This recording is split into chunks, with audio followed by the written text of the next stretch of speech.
Olá, queridos alunos, tudo beleza? O tema de hoje será a introdução ao estudo da fisiologia animal, enfocando os conceitos básicos dessa ciência. A fisiologia animal é definida como o estudo da função dos tecidos, dos órgãos e dos sistemas orgânicos dos animais multicelulares. A fisiologia animal atenta para o entendimento em termos físicos e químicos dos mecanismos que operam em organismos vivos em todos os níveis, variando desde o nível subcelular ao organismo integrado. A fisiologia animal é uma ciência integrativa, por exemplo, o estudo do controle da temperatura do corpo do animal. Com a diminuição da temperatura ambiente, essas informações são captadas por receptores localizados na pele do animal, receptores de frio, que enviam informações ao centro de controle, que neste caso é o encéfalo ou cérebro. O cérebro responde mandando informações aos músculos, que ocorrem então contrações involuntárias, ou seja, tremores involuntários que geram calor. Esse calor vai aumentar a temperatura corpórea do animal. Observamos que, para estudar o controle da temperatura, não estudamos um órgão isolado, mas sim integrado com outros órgãos e sistemas, tais como a pele, o sistema nervoso, os músculos, a circulação sanguínea, que não está mostrando aqui na figura, mas para distribuir o calor, precisamos dos vasos sanguíneos para distribuição e transporte do calor, entre outros órgãos e sistemas que não foram mostrados aqui na figura. A fisiologia é baseada nas leis e nos conceitos da química e da física, tais como Lei de Ohm, para entender o fluxo e a pressão sanguínea, a corrente iônica, a capacitância das membranas. Lei de Boyle e do gás ideal, para estudar a respiração, por exemplo. Energia cinética e potencial, para entender a contração muscular, os movimentos torácicos durante a respiração. A gravidade, para estudar o fluxo sanguíneo. Inércia, quantidade de movimento, velocidade de arraste, para o entendimento da locomoção do animal. Princípios da evolução, com base na seleção natural e na especiação. A fisiologia animal apresenta várias subdivisões, tais como a fisiologia comparada.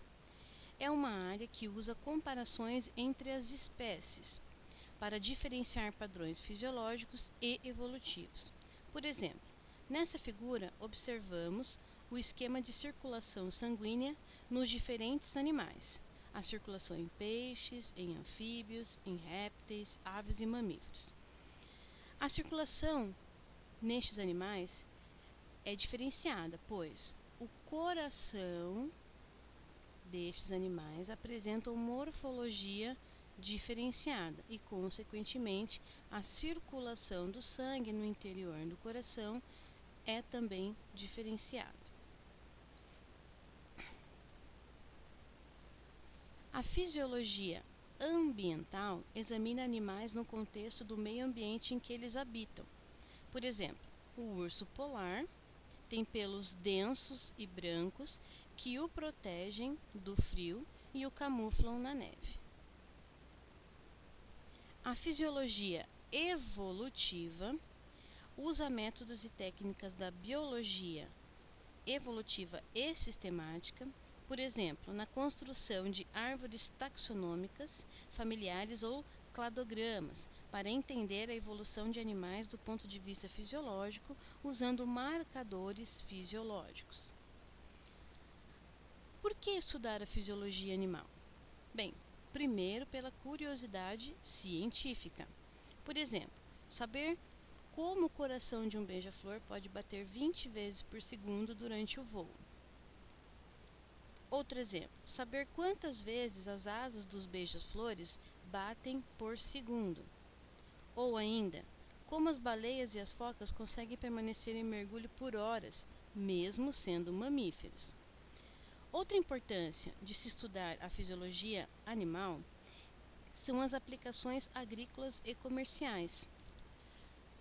O conhecimento da fisiologia animal nos fornece informações para melhorar o lucro e a qualidade do leite, da carne, de ovos, de outros animais que produzem. E por fim, estudar a fisiologia animal para a compreensão da fisiologia humana. As contribuições da fisiologia animal para a medicina têm sido muito expandidas por meio de novas técnicas, que criam modelos animais únicos para doenças humanas específicas, tais como diabetes, obesidade, entre outras. Tais modelos permitem ampla gama de experimentos. Outro exemplo que podemos citar é a utilização de modelos tumorais em animais para estudar a possível cura para o câncer, testando drogas e outras substâncias.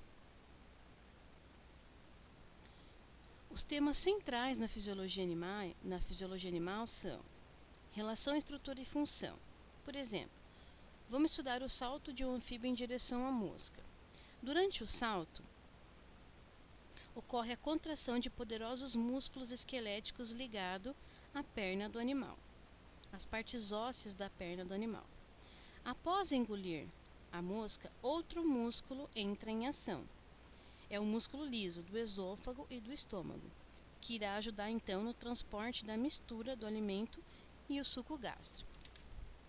Após a digestão, os nutrientes são absorvidos e enviados para o sangue, que é transportado pela corrente sanguínea, que depende de outro batimento de outro músculo, que é o músculo do miocárdio, coração. Perceberam que abordamos 3 tipos de músculo, e todos eles com funções distintas. O músculo estriado, gerando força e movimento, o músculo liso, realizando contrações peristálticas para transportar e misturar substâncias ou alimento, e o músculo cardíaco, com a função de bombear o sangue para todo o corpo do animal. Cada músculo tem uma estrutura específica para uma função específica que realiza. É muito comum em fisiologia confundir adaptação, aclimatização e aclimatação.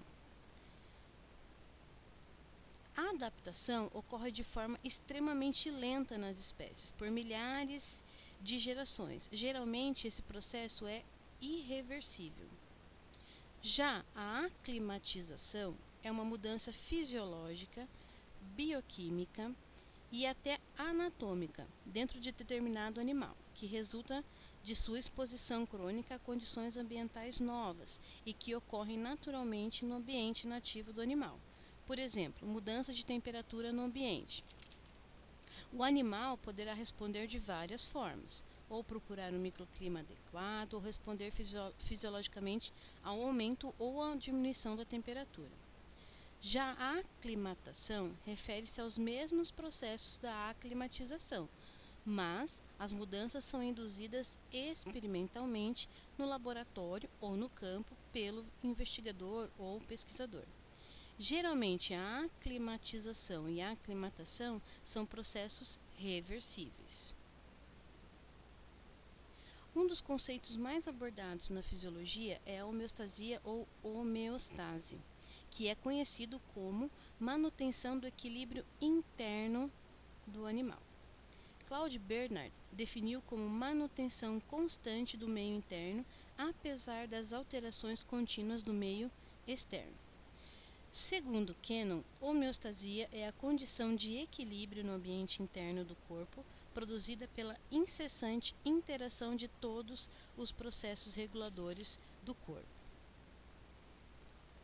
Para manter a homeostasia ou homeostase, os animais dependem de mecanismos de controle, que nós conhecemos como feedback.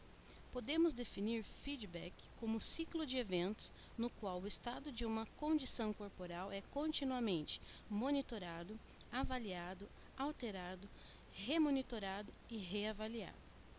O mecanismo de feedback contém 3 componentes básicos: o receptor, o centro de controle e o efetor.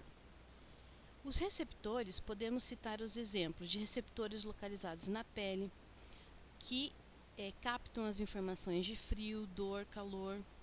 Podemos citar o exemplo também de fotorreceptores presentes na retina do olho, quimiorreceptores responsáveis por captar estímulos olfativos e gustativos. O centro de controle.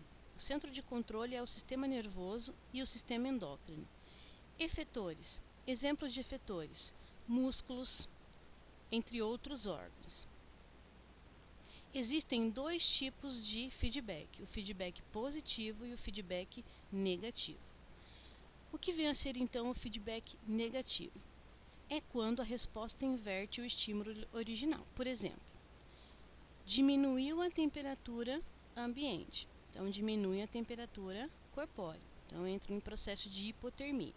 Os receptores da pele captam estímulo de frio, enviam ao centro de controle, que é nesse caso o encéfalo, que envia informações para os músculos para realizar então as contrações involuntárias. As contrações voluntárias geram calor e isso aumenta então a temperatura corpórea do animal. Então verificamos que o estímulo inicial era a baixa temperatura corpórea e o estímulo final foi aumentar a temperatura corpórea. Então isso é um exemplo clássico de feedback negativo. Já o feedback positivo, ele intensifica o estímulo inicial. Então, quando a resposta aumenta ou intensifica o estímulo original. Então, vamos citar o exemplo aqui durante o parto dos mamíferos. Então, ocorre contrações na parede uterina. Essas contrações na parede uterina forçam o filhote ou o bebê em direção ao colo do útero, ou cérvix. Forçando essa distensão, as células nervosas presentes nessa região mandam informações para o centro de controle. Esse centro de controle manda uma informação para produzir ocitocina, que é um hormônio. Esse hormônio cai na corrente sanguínea e gera mais contrações uterinas, empurrando cada vez mais o filhote ou o bebê em direção ao cérvix. Então, essa contração muscular, ela é intensificada cada vez mais. O ciclo só vai parar quando o feto ou o filhote for expulso. Aí sim vai parar então de gerar esse ciclo contínuo. Mas verifica-se então que no feedback positivo, um estímulo inicial ele é intensificado, conforme vai passando então o ciclo. Outro exemplo de feedback positivo é no caso da coagulação sanguínea. Então vamos supor, tem um rompimento do vaso sanguíneo por uma hemorragia, começa então a formação do coágulo sanguíneo.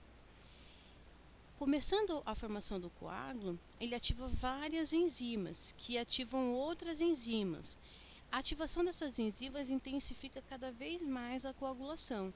Só vai parar a coagulação quando todo o orifício do vaso sanguíneo ele for fechado. Caso contrário, vai intensificando cada vez mais a coagulação sanguínea. Então, o estímulo inicial iniciou com a formação de um coágulo, que foi intensificando e só vai parar quando o orifício do ferimento for totalmente então fechado.